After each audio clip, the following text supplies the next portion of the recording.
Muy buenos días. Es mi gusto, mi placer, mi honor de estar con ustedes hoy día en el encuentro que tienen ustedes sobre transparencia, organizado por la plataforma de la sociedad civil G2020, con el Ser Creativo, una gran iniciativa. Una pena tengo de no poder estar físicamente con ustedes, así que es solo virtual, pero ojalá que resulte el próximo año de estar conjuntos.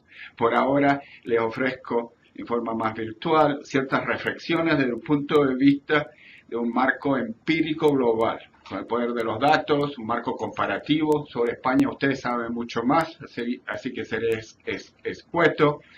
Y el marco es también más amplio que transparencia. Yo ya lo vi en los materiales que ustedes han provistos, que son excelentes, de que para mirar el asunto de transparencia y para avanzar hay que mirar a los nexos con otros aspectos de gobernabilidad y gobernanza.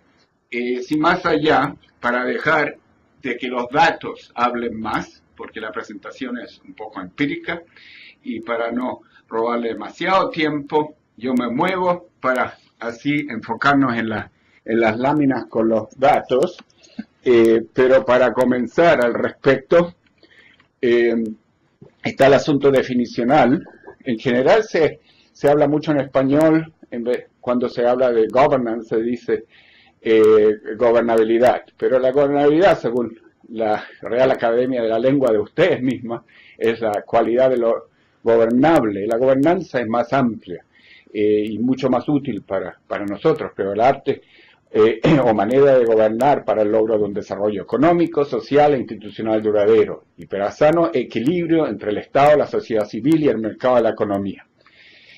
Nos vamos más a lo práctico. Hace más de 15 años con colaboradores, con socios, y tomamos una iniciativa para analizar y medir la gobernanza. La definición muy escueta, que es un resumen de la literatura, es el conjunto de tradiciones e instituciones a través de los cuales se ejercita la autoridad en un país, pero lo importante es lo específico, los tres temas principales en lo específico. El componente de gobernanza que es político, el componente más económico, y el componente institucional o respeto institucional. En cuanto al componente político, es el proceso por el cual aquellos en la autoridad son seleccionados, son monitoreados y son reemplazados. Y eso, nosotros elaboramos mediciones para tener dos indicadores, dos de cada componente para un total de 6. Los dos de matiz más políticos son, uno, la voz y rendición de cuentas, y dos, la estabilidad política y la ausencia de violencia y terrorismo.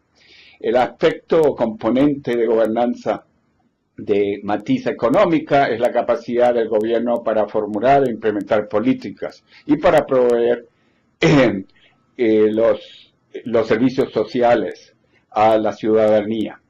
Eso también se traduce en dos indicadores medibles que construimos. Uno es la efectividad del gobierno, la efectividad y eficiencia de la burocracia y de las instituciones gubernamentales. Y segundo, la calidad del marco regulatorio. Y el tercer componente, crucial también, que es el de respeto institucional, es el respeto de los ciudadanos y el Estado a las instituciones que gobiernan las interacciones entre ellos mismos, y eso se traduce en los últimos dos indicadores de estos indicadores mundiales de gobernabilidad o gobernanza, que es el WGI o Worldwide Governance Indicator en inglés, lo hemos llamado, y que son, el quinto es la calidad de la aplicación del Estado de Derecho o el imperio de la ley, y por último, muy importante también, el control de la corrupción. Dos puntos para recalcar es la importancia en este sentido de mirar el marco más amplio de gobernanza, porque todos están ligados, pero donde se ve que el control de la corrupción no es lo mismo que gobernanza. Gobernanza es más amplio, pero para entender el control de la corrupción, para entender transparencia que entra en los nexos con control de la corrupción, con Estado de Derecho, con la efectividad del gobierno en proveer en forma transparente sus sus políticas, sus acciones, sus presupuestos, es muy importante mirarlo en forma más amplia y no en forma angosta. Nos vamos entonces a el asunto de las mediciones. Los datos de gobernabilidad vienen de 30 fuentes distintas, incluyen encuestas por país e empresa, agencias de riesgo comerciales, think tanks, agencias gubernamentales, organizaciones internacionales, y eso al final tomamos cientos y cientos de variables indicadores sobre gobernabilidad o gobernanza y las organizamos todas estas medidas y variables e indicadores en los 6 componentes de gobernanza que acabo de mencionar. Y hemos estado midiendo esto desde 1996 hasta fines de 2013. Lo hacemos anualmente con una metodología avanzada de estadística que se llama el Unobserved Component Model, UCM. Está todo en forma interactiva en el web, en forma muy transparente. Esto es solo para mostrar, para que me crean, el tipo de fuentes que utilizamos. Así que nosotros no proveemos ningún ranking o rating o análisis nuestro de cómo le está yendo al país. No es nuestra opinión, sino es lo que analizan estos analistas, los ciudadanos, los empresarios, cientos de miles de respuestas de todas estas fuentes que están mencionadas en esta lámina. Esto va a ser compartido también con ustedes. ¿Qué sale de todo esto? Entonces salen los 6 indicadores. Aquí doy un ejemplo en forma de gráfico. No caben todos los países porque nosotros analizamos todos los países del mundo, prácticamente entre 205 y 210, dependiendo de las fuentes que existen, pero más de 200. Aquí se ven unos 50 por razones de espacio, pero para dar una pauta de las grandes diferencias que hay en el mundo en cuanto a la calidad de gobernanza. En este caso, el control de la corrupción.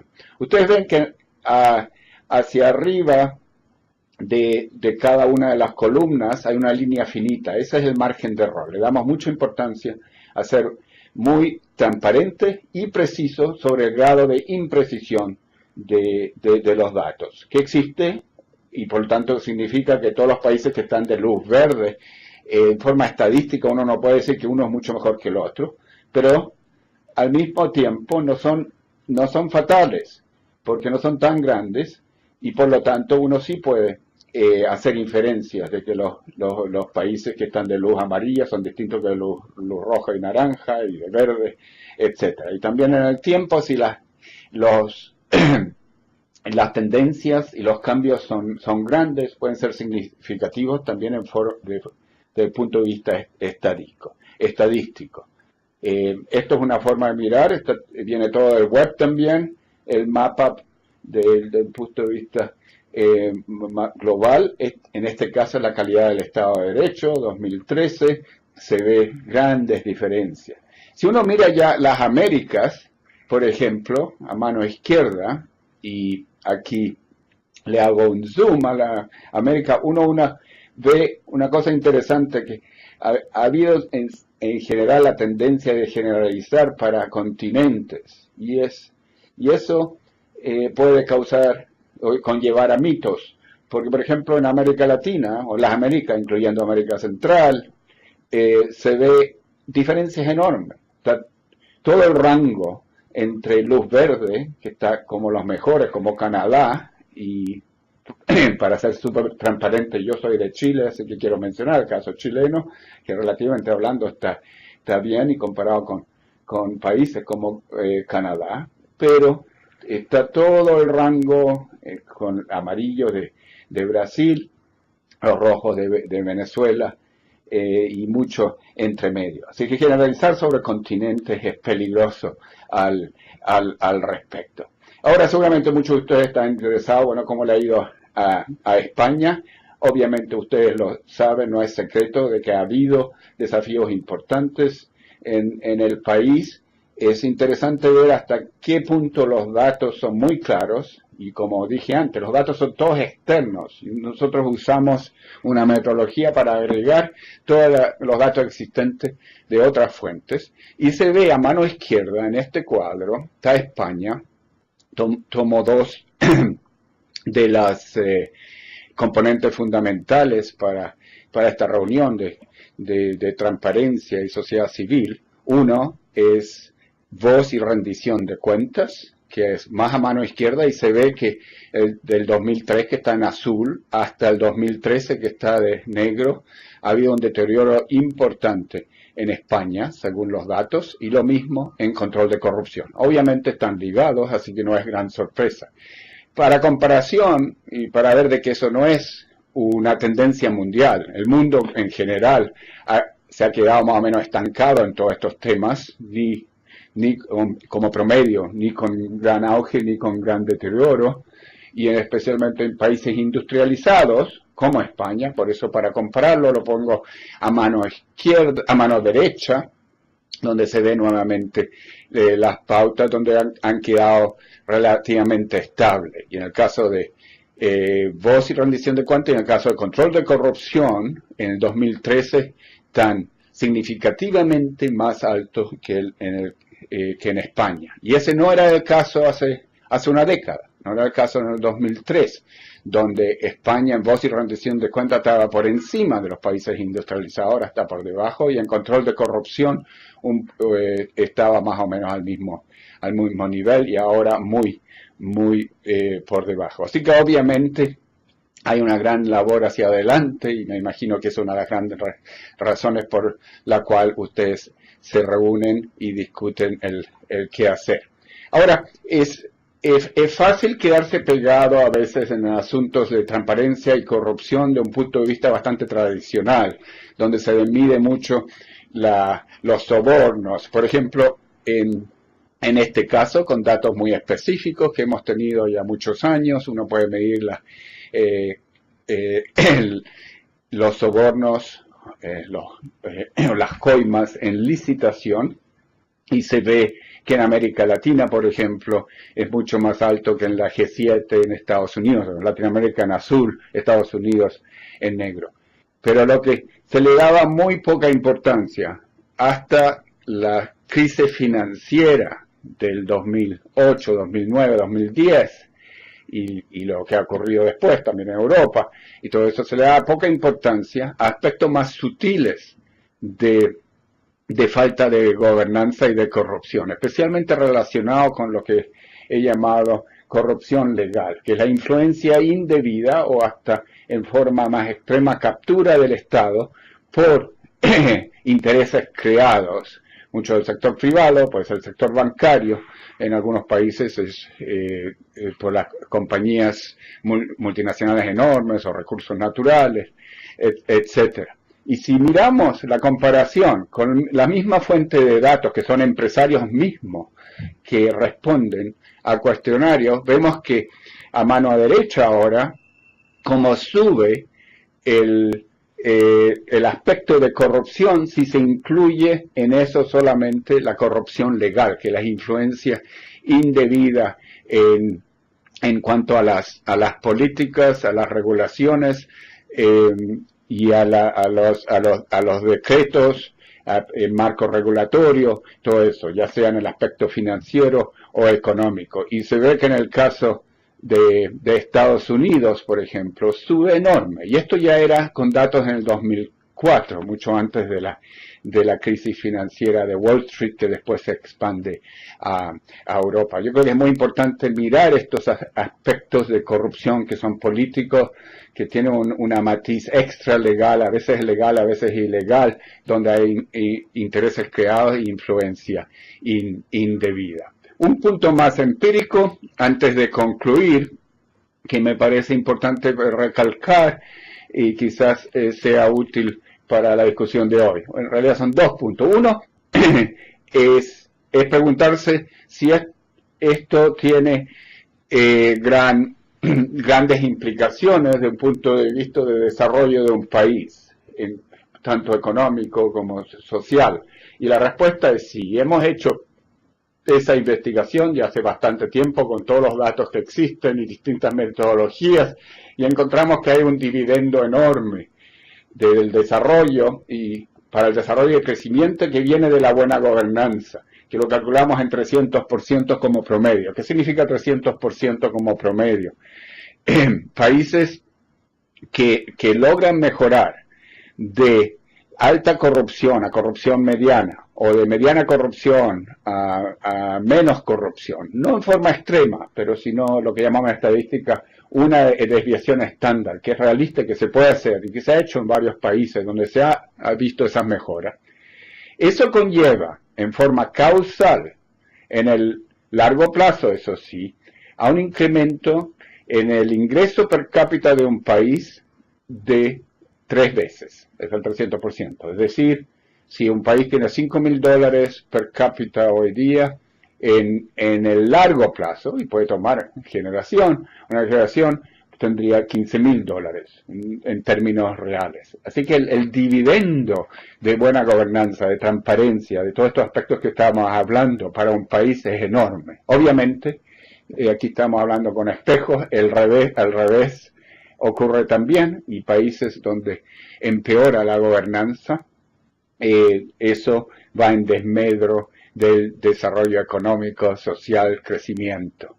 En cuanto a inversiones también eso tiene grandes implicaciones y muchos otros aspectos de desarrollo socioeconómico. Por razones de tiempo no menciono toda la literatura. Ahora ustedes la conocen. Termino con un punto que quizás es de interés dado los temas que están abarcando hoy día ustedes, que es transparencia. Y así fue como comencé, entonces comienzo a terminar con este punto, que también viene del análisis empírico. Y básicamente dice que hay que tener cuidado con no mirar y enfocarse en forma demasiado angosta en un solo aspecto, en cuanto a gobernanza o institucionalidad. Si uno se enfoca solo en transparencia o solo algo muy relacionado, libertad de expresión es muy importante. Ahora, si un país no tiene libertad de expresión y no tiene buena calidad en cuanto al imperio de la ley o Estado de Derecho, a mano izquierda, en el rojo, vemos que el control de la corrupción en ese país es muy bajo, no le va bien. Le va un poco mejor, le va muchísimo mejor si tiene los dos, si es con libertad de expresión y con Estado de Derecho.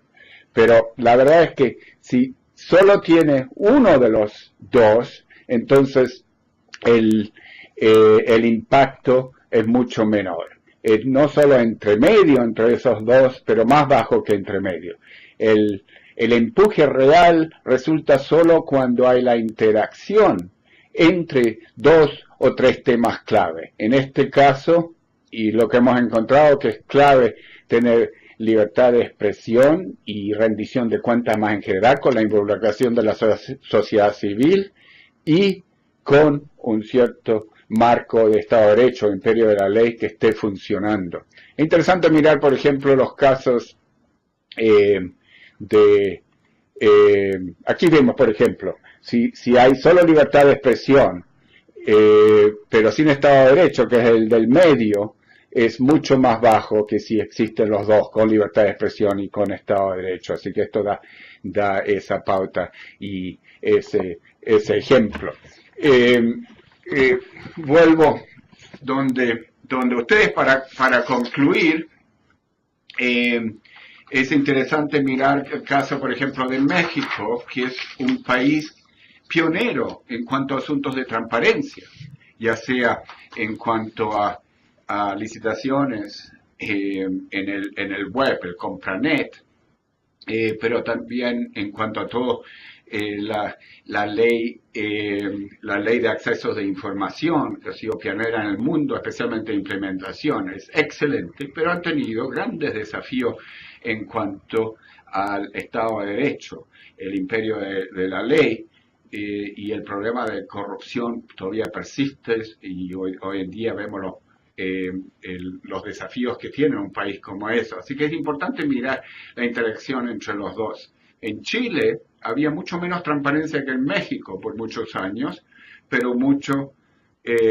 mejor calidad en cuanto al Estado de Derecho, imperio de la ley. Se ha hecho ahora avance en el aspecto de transparencia y es la combinación entre los dos que produce buenos resultados, más la involucración de la sociedad civil. Concluyo entonces con algunos de los puntos claves que he puesto en la mesa desde el punto de vista empírico sobre el tema. En cuanto a estas reflexiones, el marco empírico es muy importante en cuanto al poder de los datos, mirar la evidencia en cuanto a la calidad de gobernanza, de transparencia, anticorrupción, y es muy importante tener también un diagnóstico de país. Lo que yo he puesto aquí es un marco más global, con ciertas comparaciones entre países, pero ustedes tienen herramientas y conocimiento para diagnóstico de país mucho más profundo. Es muy claro, y eso queda muy claro de los datos, que hoy en día en el mundo, en general, hay un gran déficit de gobernanza, un gran déficit de anticorrupción y hay un déficit de transparencia. Al mismo tiempo, hay una variación enorme. Lo que es buenas noticias, porque significa que como promedio hay un déficit y significa que más de la mitad de los países del mundo hay un gran déficit, pero hay muchos países como los nórdicos y también otros en vías de desarrollo, incluyendo hasta cierto punto Chile, pero Botsuana, en África, todo eso, que muestra que sí se puede y donde hay avances importantes. Hemos visto también de que hay un dividendo enorme de la buena gobernanza y anticorrupción para el desarrollo económico. Es muy importante en este tema, obviamente, traducir todos estos números y datos y reflexiones a un avance concreto en cuanto a transparencia y gobernanza. En cuanto a transparencia hay planes de acciones, hay muchas medidas que ustedes ya tienen en los materiales y en el ebook que son muy importantes. Y ahí la reflexión quizá más importante, concluyendo, que está relacionado con el punto empírico que hice antes, es la siguiente, que la transparencia es esencial, es necesaria, pero no es suficiente de por sí. Hay un riesgo que lo he llamado de transparencia zombie, y eso puede ser por razón, una, de que sea una transparencia muy parcial, solo en un ámbito. Si se hace solo en el ámbito económico, de, por ejemplo, poner el presupuesto online, en la línea, que es relativamente fácil y hoy en día se hace mucho, pero no hay avances en otros ámbitos de transparencia, ya sea el político, el financiero, el bancario, eso no es un avance suficiente o real. Segundo componente de una posible transparencia zombie es cuando hay transparencia sin rendición de cuentas, sin la involucración adecuada de la sociedad civil, sin el entorno para que haya libertad de expresión y haya una rendición de cuentas que sea real en el caso. Entonces la transparencia se queda sin seguimiento, sin accountability o rendición de cuentas. Y tercero, el punto que vimos antes es también transparencia zombie si solo la información sale afuera, pero no hay un imperio de la ley, no hay un Estado de Derecho que funciona. Es una transparencia sin sanción, entonces, una transparencia con impunidad. Eso también es zombie. Entonces, por eso es importante mirar a estos aspectos institucionales complementarios. Recalcamos la importancia de la política en cuanto a la captura del Estado por intereses creados, ya sea el sector financiero, empresarial. Por lo tanto, es fundamental en estos aspectos de acción colectiva para que haya reformas en gobernanza, no solo incorporar obviamente a los reformistas del gobierno, y la sociedad civil es crucial, pero también a los reformistas, que hay muchos en el sector privado, que hoy en día es sumamente importante. La sociedad civil es crucial, por eso están ustedes todos allí, que fantástico, así se crean millones de auditores en en un país. Y por último, termino recalcando que al fin y al cabo el diagnóstico y las soluciones son por cada país, por los expertos ciudadanos, reformistas y líderes en cada país mismo. Lo que podemos hacer nosotros de afuera es dar solo una pauta más comparativa global, mirar el asunto de los datos. Así que ahí dejo mis reflexiones, espero que les sean útiles y estoy seguro que ustedes de todas maneras tendrán un gran día, un día muy productivo hoy y estaré al tanto de los resultados. Muchas gracias.